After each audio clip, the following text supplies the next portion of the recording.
Assalamualaikum warahmatullahi wabarakatuh. Salam jumpa kembali dengan saya Subur Santoso di channel SSmed, channel pembelajaran yang mengedepankan proses. Dan bersama saya kali ini kita akan membahas peluang gabungan dua buah kejadian yang saling lepas. Namun sebelumnya jangan lupa untuk menekan tombol subscribe dan membagikan video ini untuk membantu pengembangan channel ini. Dan tentu saja semoga channel ini selalu memberikan manfaat bagi banyak orang. Baik, kita langsung masuk ke peluang gabungan dua kejadian yang saling lepas. Jika A dan B adalah dua kejadian yang saling lepas, maka peluang gabungan dua kejadian itu adalah peluang gabungan ya dari kejadian A atau kejadian B itu sama saja peluang kejadian A ditambahkan peluang kejadian B dikurangkan oleh peluang irisan gabungan kejadian A. Irisan kejadian A dan kejadian B, dengan catatan bahwa peluang untuk irisan kejadian A dan B itu bernilai 0. Ini dikatakan bahwa dua kejadian tersebut saling lepas. Baik, kita langsung masuk ke soal 1. Pada pelemparan dua dadu bersama-sama, misalkan A adalah kejadian munculnya kedua mata dadu berjumlah 4 dan B adalah kejadian munculnya mata 6 pada dadu kedua. Tentukan peluang kejadian A atau B. Nah, kita bahas ini coba.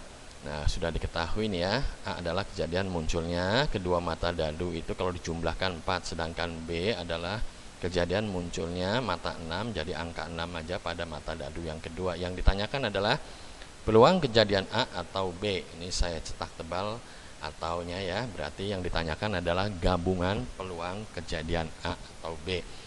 Baik, kita misalkan dadu 1 itu berwarna biru dan dadu 2 berwarna merah, sedangkan A merupakan kejadian munculnya kedua mata dadu itu kalau dijumlahkan 4. Maka mata dadu yang pertama kalau muncul 1 ya yang berwarna biru, maka mata dadu yang kedua harus muncul 3 kalau dijumlahkan karena 4. Begitu juga untuk mata dadu pertama, jika muncul 2, mata dadu kedua yang berwarna merah harus muncul 2.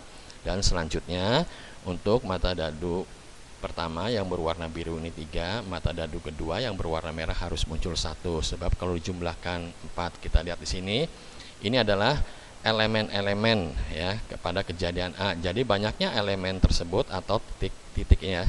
Ini titiknya semuanya ada 1, 2, 3. Jadi banyak elemen untuk kejadian A adalah 3. Begitu juga untuk yang kejadian B adalah kejadian munculnya hanya angka 6 atau mata 6 pada dadu yang kedua. Nah, yang berwarna merah aja nih harus 6 semua ya.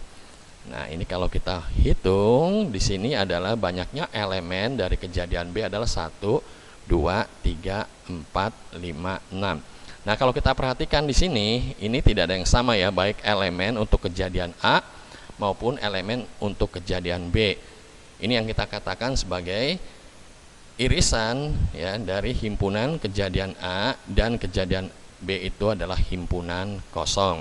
Selanjutnya tinggal kita hitung saja bahwa untuk dadu, dua buah dadu itu adalah titik sampelnya atau banyaknya elemen pada ruang sampel tersebut adalah 36, 6 kali 6. Di sini tadi sudah dihitung bahwa titik sampel untuk A-nya 3, untuk titik sampel B, kejadian elemen ini ya, untuk banyaknya elemen kejadian A 3, banyaknya elemen kejadian B itu 6, tinggal kita masukkan, sedangkan banyaknya irisan dari kejadian A dan kejadian B itu 0. Kita masukkan dengan rumus peluang gabungan dua buah kejadian. Nah, ini adalah ciri khas dari kejadian yang saling lepas karena irisannya bernilai 0, tinggal kita masukkan saja ya. Banyaknya ini elemen kejadian A per banyaknya titik sampel 3 per 36. Kita hitung saja, ini juga sama ya. 6, 3 per 36, banyaknya ini ya elemen kejadian B 6 per 36, negatif, irisannya kosong ya. Hasilnya adalah 9 per 36, kita sederhanakan menjadi 1 per 4, atau kalau kita rubah menjadi bentuk desimal menjadi 0,25. Nah, ini kalau kita hitung langsung dengan menggunakan tabel, ini sama saja. Ini adalah NS-nya ya. Ini 6, untuk dadu pertama 6 kali 6. Jadi ini semua banyak titik sampelnya adalah 36 kalau kita hitung. Sedangkan kejadian A adalah kejadian kedua dadu dijumlahkan itu adalah berjumlah 4. Ini ada 3, 1, 2, 3. Nah ini ya banyaknya anggotanya atau elemennya. Sedangkan yang dadu kedua ini ya 6 semua. Ini kita hitung, kita blok sekarang ya.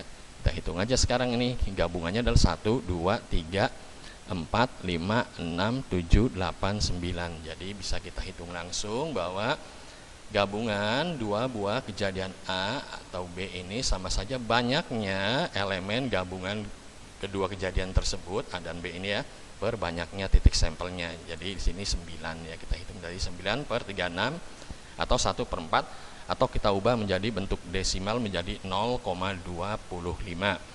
Jadi peluang munculnya kedua mata dadu berjumlah 4 atau mata 6 pada dadu kedua adalah 0,25. Baik, kita lanjut masuk ke soal yang kedua. Dari 50 orang terdapat 13 orang mempunyai SIM A dan 7 orang mempunyai SIM B. Jika satu orang dipilih secara acak atau random untuk demo ketangkasan berkendara, berapakah peluang terpilihnya orang yang mempunyai SIM A atau SIM B? Baik, kita bahas di sini ya. Sekaligus kita visualisasikan sebelah kanan saya dengan diagram Venn di sini ya. Saya lanjut ya, ini diagram Venn. Jadi untuk diagram Venn-nya kita lihat demikian. Nah, perhatikan di sini diketahui 50 orang. Jadi ini adalah ruang sampelnya 50. 13 orang mempunyai SIM A. Misalkan A ini adalah kejadian orang yang mempunyai SIM A. Sedangkan B adalah kejadian orang yang mempunyai SIM B. Jadi ini 7. Yang 13 7. Lalu ini 30 adalah orang yang tidak mempunyai SIM A ataupun SIM B. Kalau kita jumlahkan semuanya adalah 50. Nah, kita perhatikan di sini, ini tidak ada irisannya ya, masing-masing tidak mempunyai irisannya. Lalu kita bisa jumlahkan saja bahwa ruang sampelnya semua tadi adalah 50, kita jumlahkan. Dengan catatan banyaknya orang yang mempunyai SIM A atau kejadian yang mempunyai SIM A adalah 13. Dan banyaknya orang yang mempunyai SIM B atau kejadian SIM B-nya ini adalah, yang B-nya adalah 7. Ya, karena dia tidak mempunyai irisan, dikatakan kejadian ini adalah kejadian yang saling lepas karena jumlah irisannya ini tidak ada. Kita hitung saja ya menggunakan konsep peluang. Ya, ini 13 per 50 ya, 7 per 50 negatif 0, irisannya tidak ada. Hasilnya 20 per 50 atau kita sederhanakan menjadi 2 per 5. Kita rubah menjadi, boleh dirubah menjadi bentuk desimal menjadi 0,4. Jadi peluang terpilihnya orang yang mempunyai SIM A atau SIM B adalah 0,4. Demikian penjelasan saya, mohon maaf jika dalam penjelasan maupun teknis kurang memadai. Terima kasih untuk Bandicam, tentu saja terima kasih untuk semua orang yang telah mensubscribe video ini. Terima kasih untuk semua orang yang telah menyaksikan video ini. Assalamualaikum warahmatullahi wabarakatuh.